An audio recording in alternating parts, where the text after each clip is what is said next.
We got our first glimpse of it in the Lost World Jurassic Park back in 1997. Then it was known as the M-Class, but it was badged as the ML, so as not to upset BMW that already had their M cars established. We are now in the 4th generation and it's now known as the GLE. But what's incredible is that the level of technology and refinement in this latest version makes that 1st generation really feel like a dinosaur.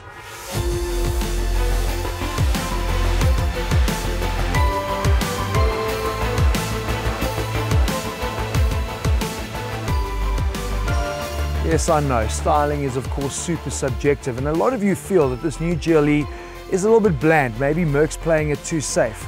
I think it looks amazing. The understated styling really works for me. It looks so good on the road, especially this view. These sleeker rear tail lights really emphasize the squat proportions of this new GLE. Top job from a styling perspective.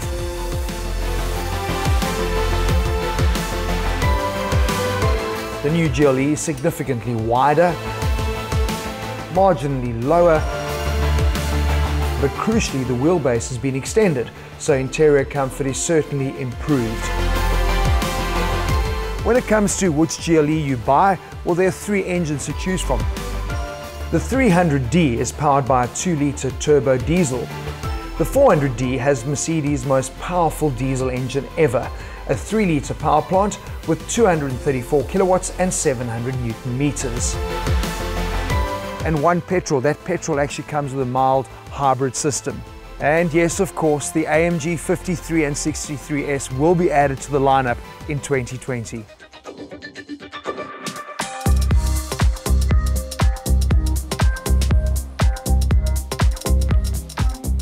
We're driving the entry level into the GLE model lineup, the 300D. Output figures are actually really impressive. 180 kilowatts and 500 Newton meters from a 2-litre 4-cylinder really is super impressive. And it's not just impressive on paper, because in the real world it actually delivers on those performance figures as well. I've been surprised by just how deliverable the power is.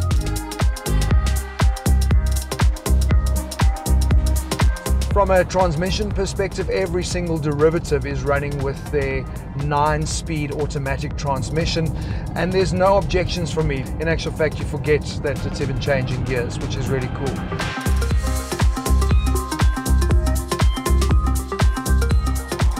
What I do like though is if you go back to the original, that 1st generation M-Class, it was always formidable from an off-road perspective because it was built body on frame. It had low range.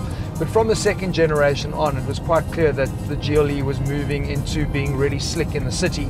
So they actually offered the off-road as a package, which they still continue to do now. And we actually have that as an optional extra in our vehicle. There is low range, and obviously quite clever. Their traction control system actually simulates front and rear lockable diffs. So all very clever. So I don't think there's any off-road terrain that the GLE is going to shy away from.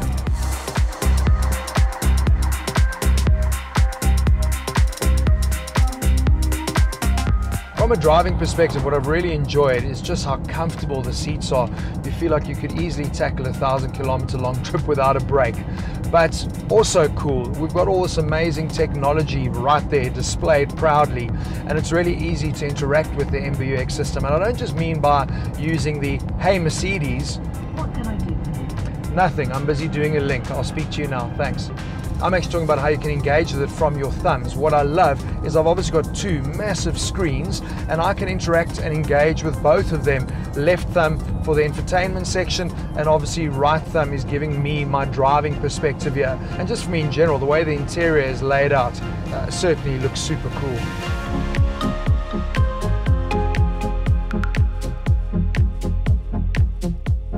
A more mature and understated interior, certainly in keeping with the GLE target market.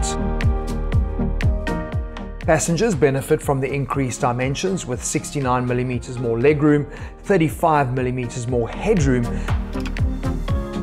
It comes standard as a 5-seater, but you can opt for an additional 3rd row, which adds 2 extra seats. The boot space though is really impressive, 825 litres with the 5 seats in place.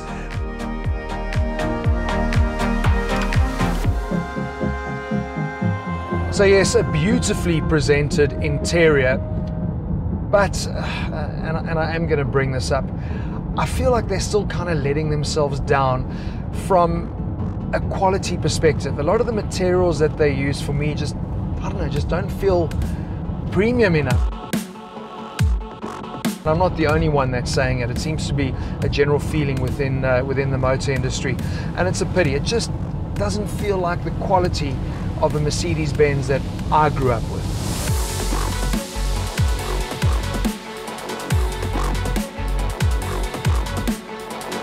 So were I to choose a GLE, which one would I pick? Let me tell you, for a 2-litre 4-cylinder diesel engine, the 300D is really, really good. But I think the pick of the bunch has to be the 400D. And I can just imagine having an extra 200 Newton meters, how well it will suit the package that is this car and deliver a really fantastic overall driving experience.